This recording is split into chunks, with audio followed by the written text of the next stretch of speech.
Qiblalar, qudag'aylar, xush kelibsizlar. Qadamlaringizga hasanat. Safar oyidan eson-omon chiqib olgan san'atkorlar, yaxshimisizlar? Barlaringga shukr. Mana to'ylar boshlanib, ancha kayfiyatlaring ko'tarilib qoldi.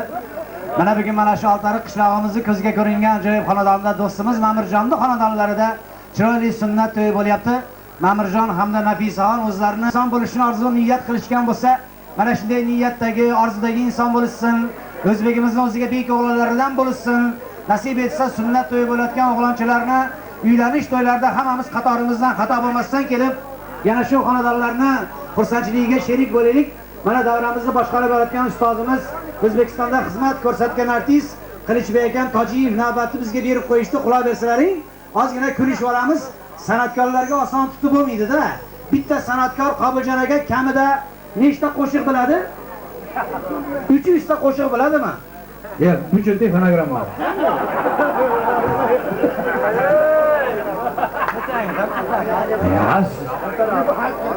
Beraylik, ona pakka berishni bilish kerak-da.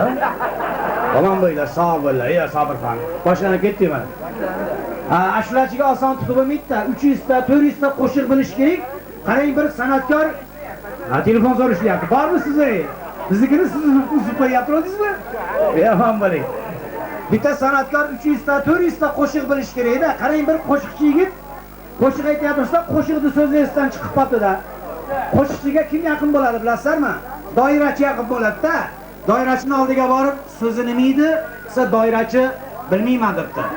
Bunday qarasa, skripkachi ko'zga aqlli ko'rinadi-da. Skripkachining oldiga borib, rahmat ustoz. So'zi nima edi? Desa skripkachi men ham bilmayman degan ekan, udarnichi olib turgan ekan, shundan so'ray debdi. Udarnichining oldiga borib, so'zi nima edi? Desa udarnichi qaysi ashilla deyarmish. Bularga ritm bo'lsa bo'ldi-da. Rahmat Rasuljon aka, mana ajoyib doirachi ustozimiz kelishdi. Ya, men naqsim olasizmi?